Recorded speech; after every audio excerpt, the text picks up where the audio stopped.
Decades, Texas law gave police discretion to withhold information if a suspect died in their custody. Legislative efforts to close that loophole failed for years, but following our team's investigation spanning multiple sessions at the state capitol, lawmakers voted to close that controversial legal gap known as the Dead Suspect Loophole. Today, we're taking a closer look at our team's project called Denied. Josh Hinkle went to the Capitol for an in-depth conversation with Kelly Shannon, the executive director of the Freedom of Information Foundation of Texas. Together, they examined the importance of that reporting. Obviously today we're talking about the Dead Suspect Loophole, but before we get to that very serious topic, I gotta say, I like a good fight. I have a little brother, he knows this, and so being a journalist, an open records fight is kind of one of the fun things about that. It's satisfying, but you do it for a reason. Why are open records so important? Okay, one thing I like to tell everyone is open records is not just an abstract thing. It really affects people's lives. It's even a matter of life and death sometimes when we're trying to get information. But it also affects everyday life, like, school district budgets, the taxes you pay. So there's all kinds of really good reasons to try to get that information from your government. What did the Dead Suspect Loophole intend to do originally when it was created, and what did it end up becoming? Yeah, so it was created in the 1990s as part of the law. It wasn't intended as a loophole at all. It was really intended to protect the innocent, those who maybe were arrested and then the charges were dropped, or it was found that this did not need to go on to trial for whatever reason. If it did not go to a conviction or a deferred adjudication at trial, the idea was to keep a lot of the information, not the basic information, but a lot of the narrative and other information off limits to the public to protect the reputation of that innocent or non-convicted person. What started happening through the years is different law enforcement agencies found a little loophole and started using that. So when somebody died in police custody, they said, well, this has not gone to a trial, to a conviction or deferred adjudication. Well, guess what? The person died, so it's not going on to a trial. And that was how the loophole was really created by law enforcement agencies that were misusing it and not interpreting the intent of the law properly. And this went on for decades until, groups like the Freedom of Information Foundation of Texas got involved to really remedy some of those things and fix the bad intent or the unintended consequences of loopholes like that and many other laws. Tell me a little bit about the FOIFT. What do you guys do? Yeah, so we are a nonprofit. We've been around since 1978, and we are all about open government and then the First Amendment rights of free speech and free press. And the idea is those things go hand in hand. You as a citizen cannot adequately question your government and speak out against or for or whatever with your government if you don't have the information you need. So those things go hand in hand. And what we're always trying to do is protect and strengthen our open government laws.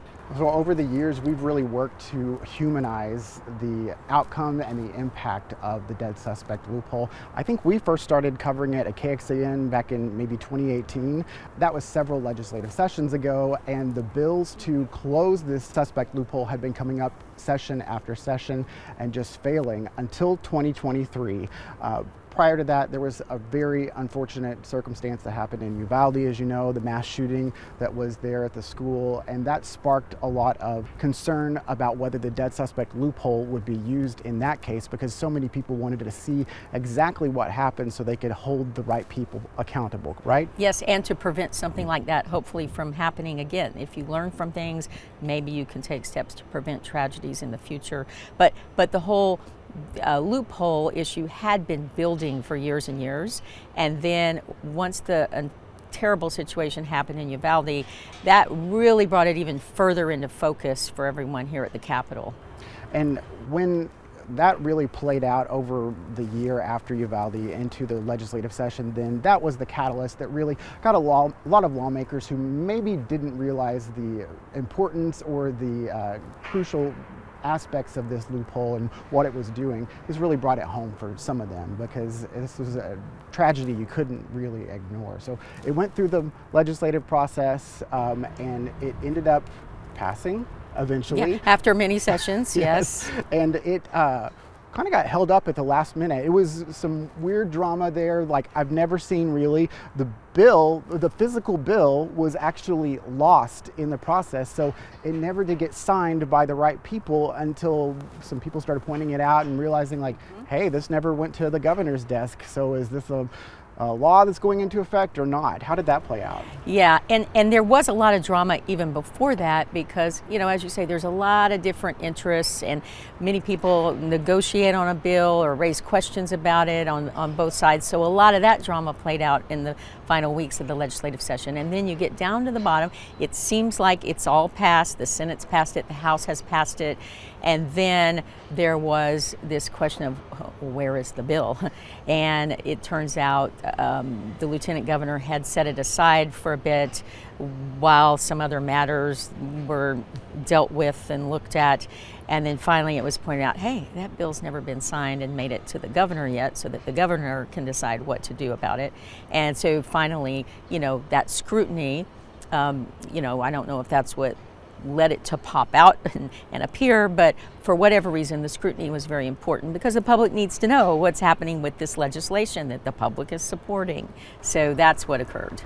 You can see more from Josh's Inside the Investigation right now on our website. We have a link to the full interview as well as to the complete Denied series of investigative reports. You can find it online in this week's State of Texas story. We want to continue what we're doing. We love where we are. We love the butterflies. Efforts in Texas are making a difference when it comes to boosting the population of monarch butterflies. But will it last? Why changes at the federal level are raising concern.